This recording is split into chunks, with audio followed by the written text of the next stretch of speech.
सबसे पहले मैं social justice and social reform organisation का शुक्रिया अदा करती हूँ कि उन्होंने आज इस 30 आजादी बार एसोसिएशन में बाबा साहब की जयंती को सेलिब्रेट किया है, क्योंकि बाबा साहब को इस देश के हर बच्चे को जानना बहुत आवश्यक है। आज मैं आप लोगों के सामने हूँ। मुझे पता है ये जो सभागार में हमारे साथी गण अधिवक्ता बैठे हुए हैं, कोई अलग अलग राज्यों से आकर के दिल्ली में वकालत कर रहे हैं, कुछ लोग यहाँ के लोकल के भी हैं, हमारे सम्मानित मंच पर भी सभी लोग बैठे हैं, आप ही में से एक मैं भी हूँ। आज इस मंच पे मैं बताना चाहती हूँ कि अगर मैं बचपन में मेरे भाई के द्वारा लाई गई वो एक छोटी सी बुकलेट किताब को नहीं पढ़ती जिसमें ये लिखा था कि बाबा साहब ने 32 डिग्रियां हासिल की थी, तो ये सीमा समृद्धि कुशवाहा इस दिल्ली में कभी वकालत नहीं कर रही होगी। मेरे गांव में कभी मेरे से पहले कोई बेटी नहीं पढ़ी, सारी बेटियां या तो 5th क्लास पास थी या 8th क्लास पास थी, बेटियों को पढ़ने की परमिशन नहीं थी।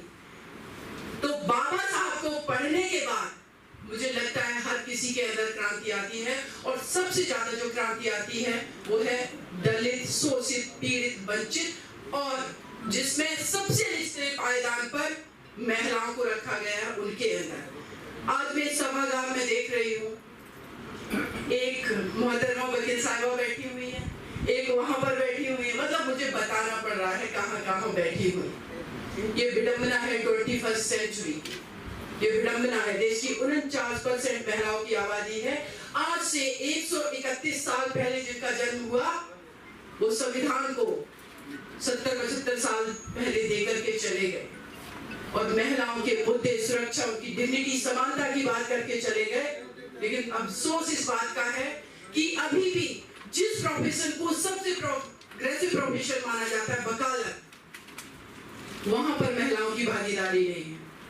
चाहे वो सर्वोच्च न्यायालय का बार एसोसिएशन हो, चाहे वो किसी भी हाई कोर्ट का हो या डिस्ट्रिक्ट कोर्ट का हो, कहीं पर भी महिलाओं की भागीदारी नहीं है, फैसिलिटी नहीं है उनके लिए। अगर आर्टिकल 15 सब क्लॉज 3 में स्पेशल प्रोविजन की बात संविधान में की गई है, तो स्पेशल फैसिलिटी आपको फीमेल को देनी पड़ेगी, क्योंकि डिस्क्रिमिनेशन भी उनके साथ हुआ है।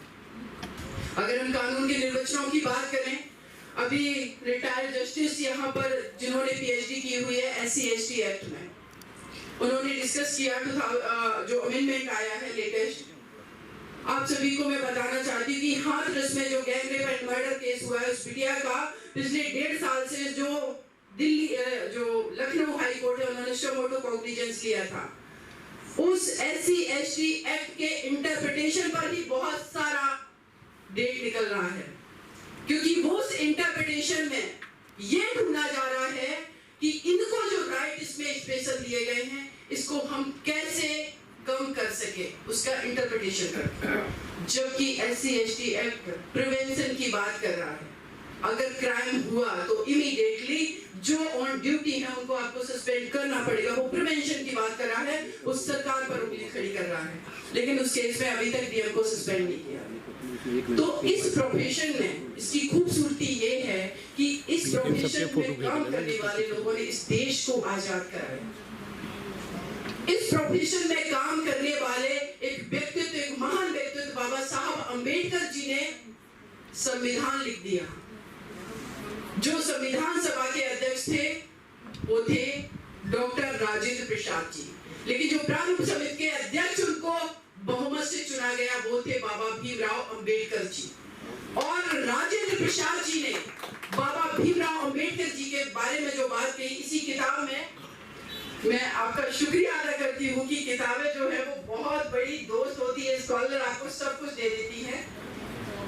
इस किताब में डॉक्टर राजेंद्र प्रसाद जी लिख रहे हैं, अध्यक्ष के आसन पर बैठकर मैं रोजाना की कार्यवाही को बहुत ही निकट से ध्यानपूर्वक देखता रहा, इसलिए संविधान प्रारूप के समिति के सदस्यों को, खासकर इसके अध्यक्ष डॉक्टर अंबेडकर ने अपने खराब स्वास्थ्य होने के बावजूद बीमार रहने लगे थे बाबा साहब, लेकिन डेडिकेशन ये था अपने समाज, अपने देश को एक सर्वश्रेष्ठ संविधान देने का कि उन्होंने परवाह नहीं की और आकर के संविधान सभा में निरंतर 2 साल 11 माह 18 दिन उन्होंने काम किया। अंबेडकर ने अपने खराब स्वास्थ्य होने के बावजूद भी जिस निष्ठा और उत्साह से ये कार्य पूरा किया, इससे अधिक कोई कर नहीं सकता था। लोग कहते हैं बाबा साहब दलित समाज के नेता हैं, तो फिर ये स्टेटमेंट क्यों है किताबों में? और ये स्टेटमेंट ऐसा नहीं है कि हमारे जो लेखक हैं वो लिख रहे हैं, ये डॉक्टर राजेंद्र प्रसाद जी के स्टेटमेंट की इसकी कल्पना और की कल्पना अपेक्षा होते अधिक है। हमने आज के दिन तक ऐसा कोई निर्णय नहीं लिया, ना भविष्य में लेंगे। ये भी वो बता रहे हैं कि भविष्य में, और शायद इसीलिए अभी तक कोई दूसरा अम्बेडकर पैदा नहीं हुआ इस देश के अंदर, जैसा हमने प्रारूप समिति का अध्यक्ष बना करके निर्णय लिया है।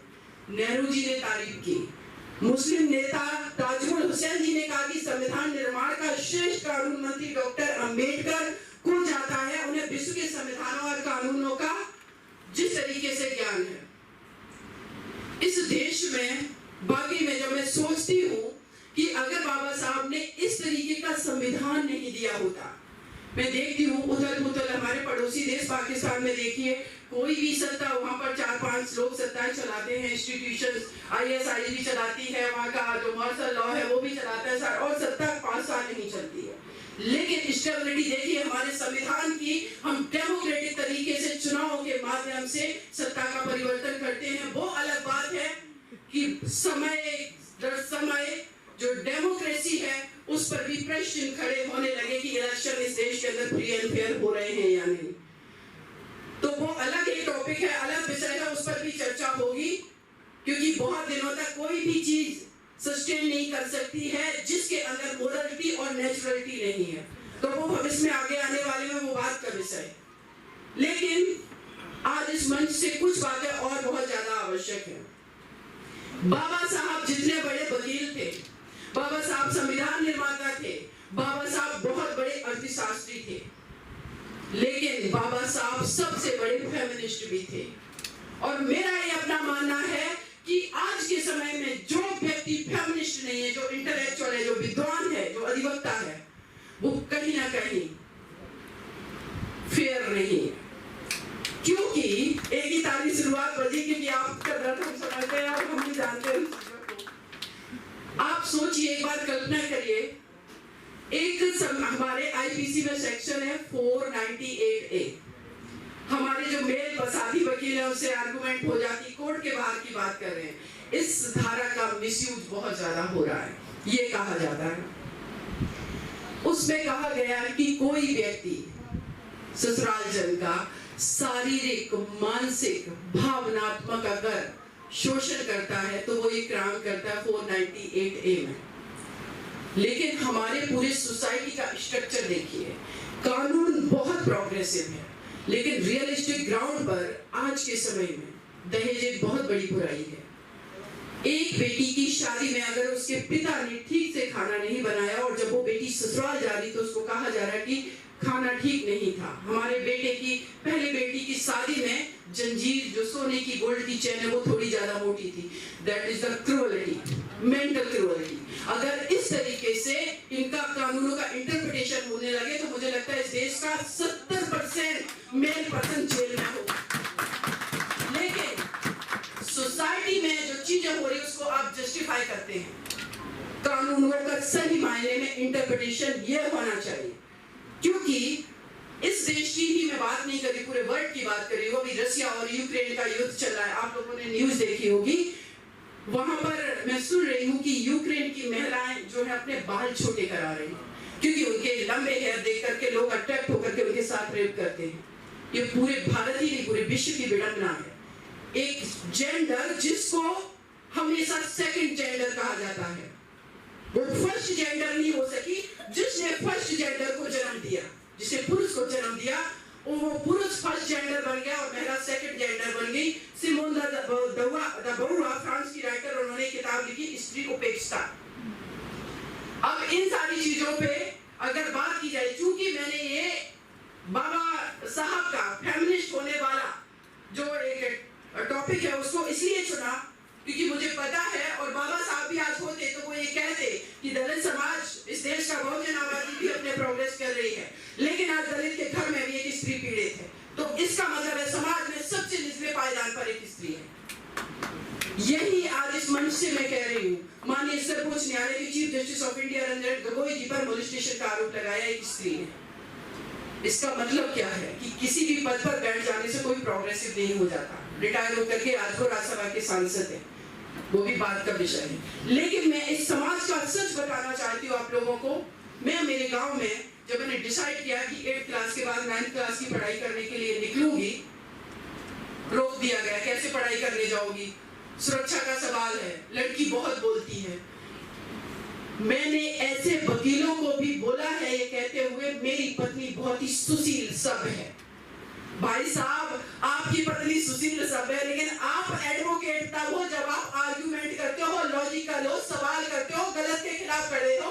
तो अपनी पत्नी को भी वैसा ही बनाओ, अपनी बेटी को भी वैसा बनाओ, उसको लड़ना फिरना डांटना सिखाओ। अगर वो लड़ाई मैंने वहां नहीं लड़ी होती अपने गाँव घर में, मैं निर्भया के लिए कभी आवाज नहीं उठा पाती, मैं हाथरस की बिटिया के लिए आवाज नहीं उठा पाती। तो मेरा ये मानना है, जब मैं फेसबुक पर देखती हूँ, जब मैं न्यूज चैनल पर देखती हूँ, जब मैं ऐसे सभागार में हर जगह देखती हूँ, उस समय एक सवाल मेरे दिमाग में आता है कि इस समय इनकी घर की स्त्री क्या कर रही है? आखिर वो किचन तक क्या क्यों है? क्या वो आपसे कम टैलेंटेड है? नहीं, उसके दायरे लिमिटेड है। लोग कहते हैं स्त्री के शोषण के लिए जिम्मेदार है। मैं कहती हूँ कि एक पुरुष को पूरे जीवन भर के लिए, उसको बचपन से लेकर के उसको जवानी और 40 साल की उम्र तक किचन दे दी जाए, वो कभी बाहर वकालत या किसी प्रोफेशन की बात नहीं करेगा, क्योंकि उसका दायरा सीमित है। एक्सपोजर बहुत जरूरी है। आपके घर की स्त्रियां, हमारे घर की स्त्रियां कितनी न्यूज़पेपर पढ़ती हैं? आप मॉर्निंग में उठेंगे, सर ये बात है बोलना जरूरी है, क्योंकि इस देश की 49% की आबादी के राइट का सवाल सिर्फ नहीं है। आप सुनिए सर, आपको बता रही हूँ, आप सुनिए सर, आप सुनिए सर, आप 1 मिनट मेरी बात सुनिए सर, आप 1 मिनट मेरी बात सुनिए सर। ये बोलना इसलिए जरूरी है, मैं आपकी बात सुनूंगी डेफिनेटली। मंच अलग है, मंच अलग नहीं है। बाबा साहब बहुत बड़े फेमिनिस्ट थे, संविधान लिख करके दे दिया उन्होंने। इकोनॉमिक्स की बात की, अगर इकोनॉमिक्स की बात करें तो इस देश का आप सर्वेक्षण करा लीजिए, कितनी महिलाओं के पास प्रॉपर्टी का अधिकार है। जोड़ दिया ना इकोनॉमिक्स से बाबा साहब ने स्त्रियों को। ये बहुत ज्यादा इम्पोर्टेंट है। 2005 में स्त्रियों को पिता की संपत्ति में बराबर अधिकार दे दिया गया। कितना इम्प्लीमेंटेशन हुआ है आप बताइए? अगर आज एक स्त्री के पास, ये डिबेट अलग टाइम हो जाएगा। नो सर सुनिए तो, आप सुनिए सर, सुनिए मेरी बात। एक्चुअली दिक्कत पता है क्या है? दिक्कत सबसे बड़ी ये है, एक्सेप्टेंस नहीं है, जानकारी नहीं होता है इन लोगों को। अरे नहीं, ऐसा नहीं है। देखिए सर, एक्सेप्टेंस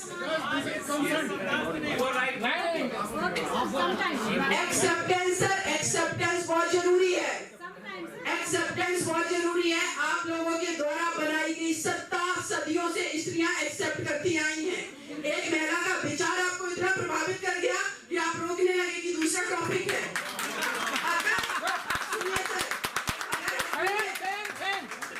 अगर हम पूरे विश्व की स्ट्रक्चर की बात करें सर, इस पूरे विश्व की स्ट्रक्चर की अगर हम बात करें, आप बता दीजिए, इस देश की मैं बात कर रही हूँ, वेद, पुराण, रामायण, महाभारत समेत किसने लिखा? किसी स्त्री ने लिखा? नो, इंसान ने नहीं। किसी स्त्री ने लिखा क्या? नहीं लिखा।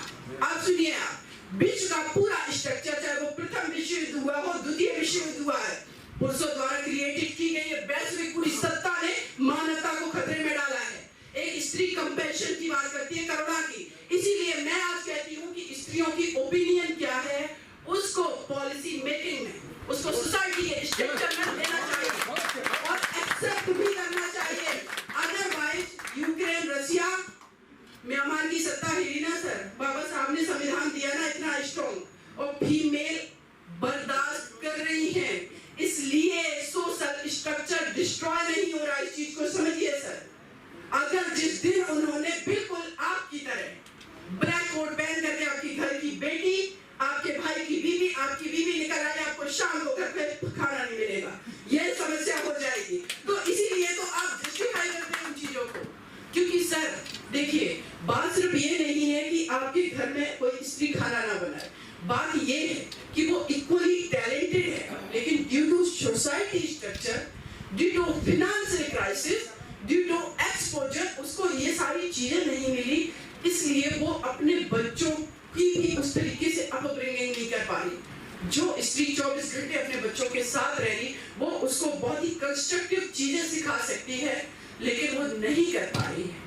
जो स्त्री अच्छा बिजनेस कर सकती है वो नहीं कर पा रही ड्यू टू फिनेंशियल क्राइसिस। जो स्त्री जिसको सोशल एक्सपोजर नहीं मिला, वो समाज में, वो देश की इकोनॉमी में बहुत अच्छा कंट्रीब्यूशन कर सकती है, वो नहीं कर पा रही। इसी देश की हमारी अभी 4 बेटियां मेडल लेकर के आई हैं ओलंपिक में, क्योंकि उनको अपॉर्चुनिटी मिली।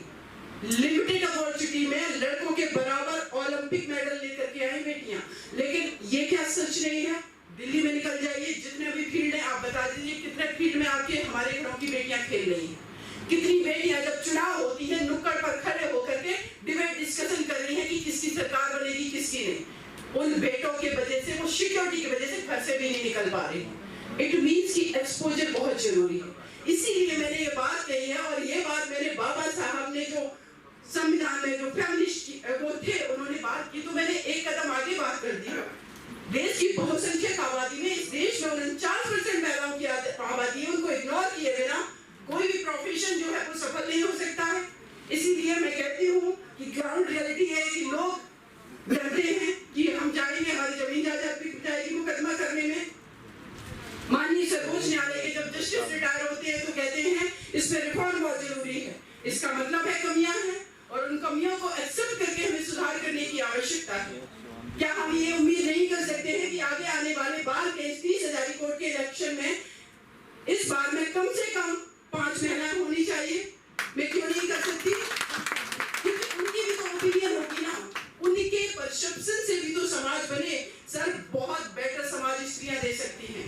कोविड का टाइम जब आया, जहां पर हर जगह पर इंक्रीजमेंट हो रहा था कोविड पेशेंट का, लेकिन एक स्विट्जरलैंड या स्वीडन की कहीं की प्रधानमंत्री थी, उस टाइम में डिक्रीज कर दिया था उन्होंने। मैनेजमेंट लेवल पे ये है उनका, न्यूजीलैंड की। आप देखिए ये सीमा की ओपिनियन नहीं है। आप कितने एग्जांपल्स हम आपको दे दें। तो और बहन जी की अगर मैं बात करूं, मायावती जी की, देश की प्रधानमंत्री इंदिरा गांधी जी की बात करूं, जयललिता जी जो कि एक पहले हीरोइन थी, जब वो बाद में पॉलिटिक्स में आई लोगों ने अम्मा मान करके उनको पूजा है। अगर स्त्रियों की बात करें पॉलिटिक्स में भी अगर वो कदम रखेंगी जिनको स्ट्रेटेजिकल तरीके से नहीं आने दिया जा रहा, इस देश का सिनेरियो बदल जाएगा। करप्शन नहीं होगा, दंगा फसाद नहीं होंगे। कितनी महिलाएं जाकर के मॉब लिंचिंग कर रही हैं, कितनी महिलाएं आप बता दीजिए आज जो देश का सिनेरियो बना हुआ, कितना जा करके मस्जिद पर झंडा फहरा रही है, कितना रामनवमी पर बवाल कर रही है, नहीं करती है। तो इन सारी चीजों पर मुझे लगता है ये बात मैं इस मंच पर इसलिए कह रही हूँ क्योंकि यहाँ सबसे प्रोग्रेसिव माइंड बैठे हुए हैं। किसी भी जगह पर सबसे ज्यादा अगर प्रोग्रेसिव बात होती है, चाहे वो संविधान बनाने की बात हो, उसमें भी वहां पर बहुत सारे एडवोकेट थे। देश से अंग्रेजों की बात हो भगाने की, हमारी कैबिनेट में या लॉ मेकिंग में, हर जगह पॉलिसी मेकिंग में वकीलों का योगदान है। तो ये बात मैं इसीलिए कह रही थी। और बाबा साहब ने भी कहा था एक स्त्री अगर पढ़ती है तो 2 परिवार शिक्षित सुरक्षित होते हैं। माता सावित्रीबाई फुले जी को, उनके पति को वो अपना गुरु मानते थे। और एक सोचिए कि आज हम लोग जब जयंती किसी की सेलिब्रेट करते हैं तो मेरा मानना है कि रियली में अगर आप उनको सच्ची श्रद्धांजलि देना चाहते हैं, वो शुरुआत अपने घर से होनी चाहिए।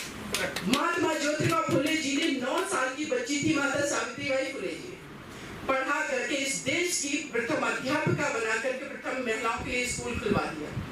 आज हम अपनी घर की स्त्रियों को 90% की बात करी, उनको मैं घर की 4 दीवारी से बाहर देखना पसंद नहीं करते। बताइए कैसे कोई आपके घर की स्त्री एक स्कूल खोलेगी, कैसे प्रोग्रेसिव बात करेगी? जबकि आज तो उसको 21st सेंचुरी में मुझे लगता है इस देश में अभी तक 5-6 तो प्रधानमंत्री महिलाएं हो जानी चाहिए थी।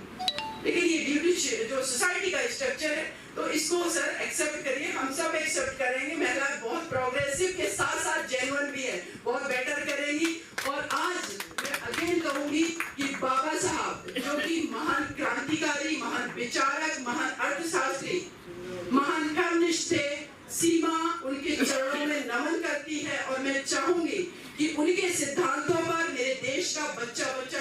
जाने, क्योंकि वो संविधान जो समता मूलक समाज की बात करता है, उस संविधान का हर किसी को जानना बहुत जरूरी है। अगेन इस मंच का शुक्रिया, आप सभी लोगों का बहुत बहुत शुक्रिया। और सर आप